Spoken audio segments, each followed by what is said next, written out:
Assalamualaikum warahmatullahi wabarakatuh.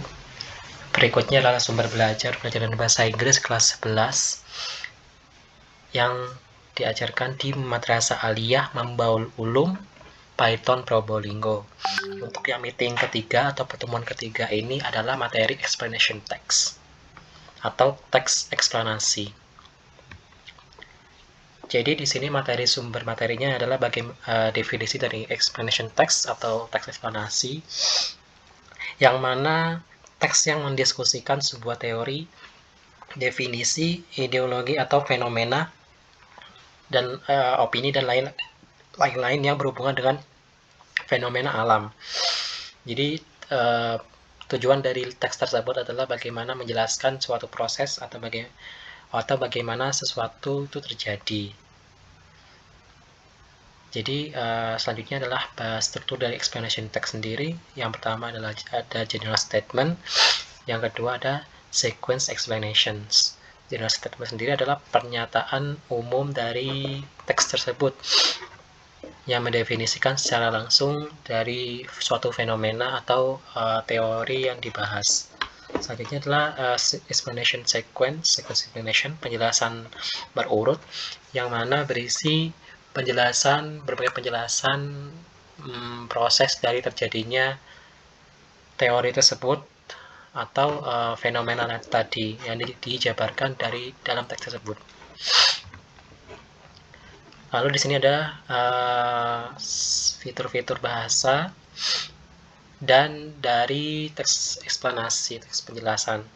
Beberapa fitur bahasa yang digunakan dalam teks eksplanasi diantaranya seperti menggunakan generic partisipan atau peran-peran penting dari proses tersebut. Contohnya misalkan dalam proses terciptanya hujan itu ada peran-peran penting seperti matahari, hujan, air, sungai, dan lain-lain. Selanjutnya adalah menggunakan kata penghubung kronologis. Contohnya seperti dimulai seperti dengan, kata dengan, selanjutnya, dan lain-lain.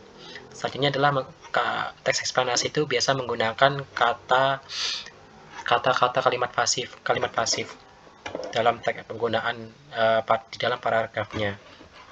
Selanjutnya adalah explanation text. Teks eksplanasi itu menggunakan simple present tense jika dalam bahasa Inggris. Selanjutnya adalah biasanya menggunakan action verbs atau kata kerja aksi. Selanjutnya adalah biasanya menggunakan frasa kata benda dan kata keterangan. Selanjutnya adalah biasanya teks eksplanasi menggunakan kata penghubung cause effect, sebab akibat. Dan yang terakhir adalah biasanya teks eksplanasi menggunakan kata penghubung waktu.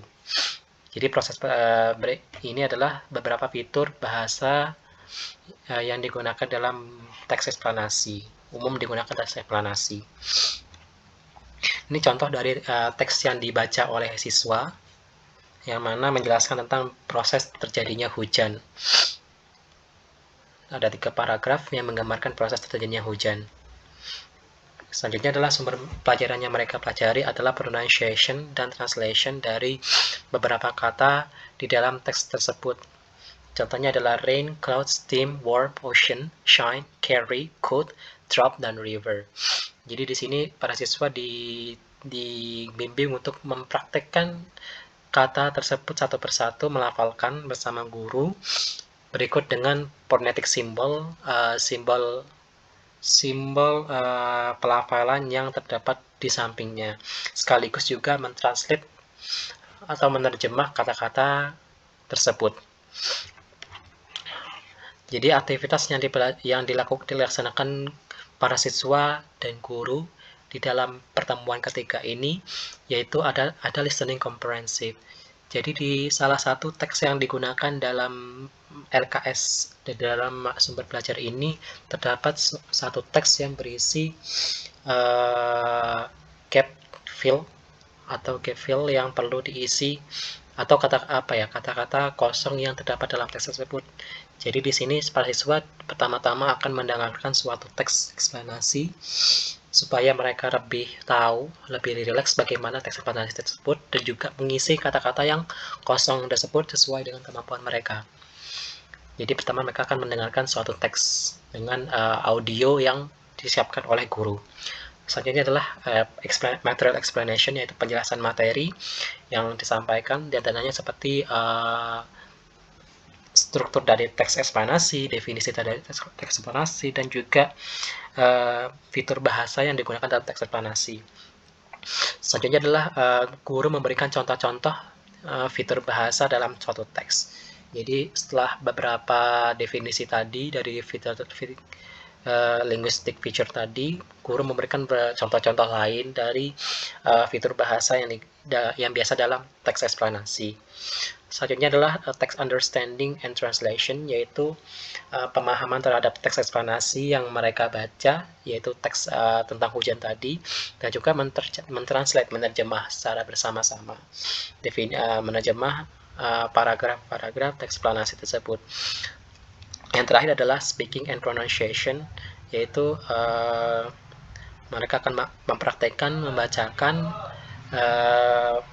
dari kata-kata tadi atau teks eksplanasi yang mereka baca. Jadi mereka akan secara berurutan membaca satu kalimat dari satu mood dengan mood yang lainnya, agar guru mengetahui bagaimana